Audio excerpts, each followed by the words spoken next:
filosofia é uma coisa muito importante no meu modo de ver as coisas. Quando você acha que o ser humano deve ser introduzido à filosofia?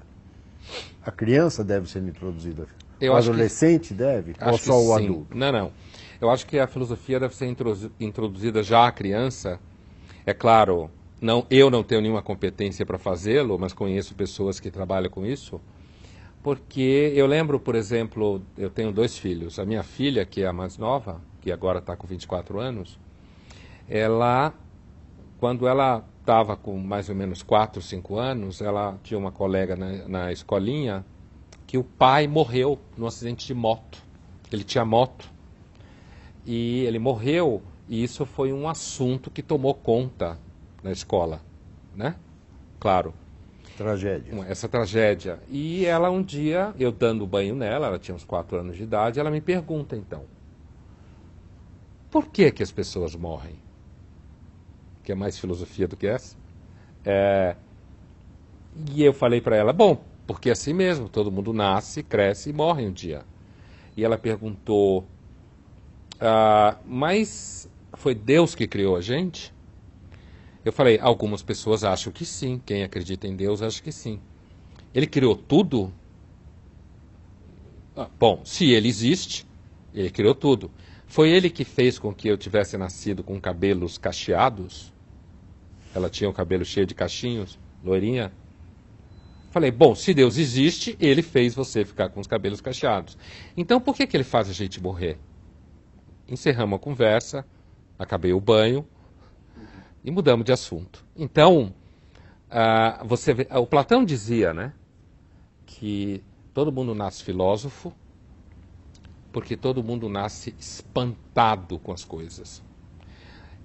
Só que a partir de uma certa idade a gente perde o espanto porque a gente se ocupa com coisas menos importantes. Esse espanto é algo positivo, é negativo, é uma coisa pessimista ou não, esse espanto, otimista? Não, esse espanto é, no entendimento do Platão, aquilo que nos move a nos perguntar o porquê das coisas. É motivador. É motivador, isso mesmo. Isso pode ser negativo no sentido que te leva ao desespero, te leva ao sentimento... Se eu voltasse e desenvolvesse o que não aconteceu, a conversa com a minha filha, a gente poderia dizer assim, bom, mas e se Deus é bom, então por que ele faz isso acontecer? O que não aconteceu na conversa, mas se a gente imaginasse. Então, o espanto com o fato de que a morte existe, se você acha que Deus é bom, vai te obrigar ou a abandonar a crença em Deus, ou fazer uma teoria extremamente complexa, teológica, para justificar o fato, ou pode levar você à depressão, ou pode ser motivador, como Platão achava que era, para você buscar uma compreensão mais complexa da realidade. Portanto, positivo.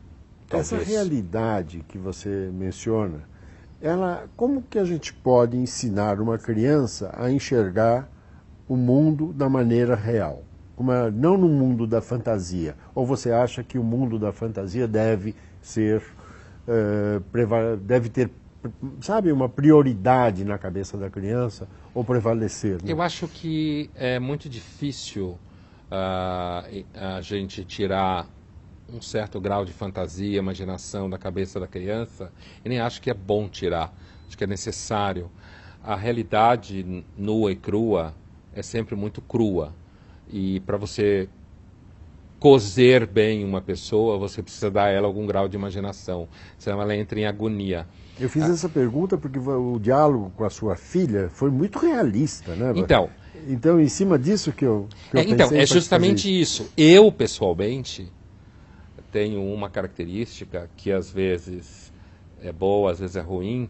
Eu sempre preferi a realidade tal como ela é. E eu lembro de mim mesmo, com 8, 9 anos de idade, já tendo uma percepção da realidade como algo muito frágil. Eu lembro de quando eu estava mais ou menos nessa idade, eu conto isso num dos meus livros, eu sentado, um então amigo meu morreu por causa de uma tempestade, correu terra, derrubou a parede, coisas assim que acontecem em lugares onde tem morros e tal. E eu lembro de eu sentado ao lado do irmão dele no cemitério, no enterro dele, e chovia muito, E eu lembro, eu devia ter uns 8, 9 anos, e eu lembro de eu sentado ao lado dele, estava chovendo, claro, então eu e ele estávamos completamente molhados e tal, de chuva, e ele completamente acabado, e eu do lado dele, pensando, né? Que afinal de contas, então, no final é isso, né? É isso que acontece, né? A gente entregue aos elementos da chuva, da terra. E eu sempre fui muito assim. Eu não acho que é sempre bom ser assim. Por isso que eu comecei dizendo que acredito que um certo grau de imaginação, de fantasia, é necessário para as crianças, mais do que para as pessoas adultas, e aí eu acho que é um problema. Tem gente adulto que continua meio criança e meio infantil e meio sonhando. Mas eu acredito que um certo grau de imaginação faz bem.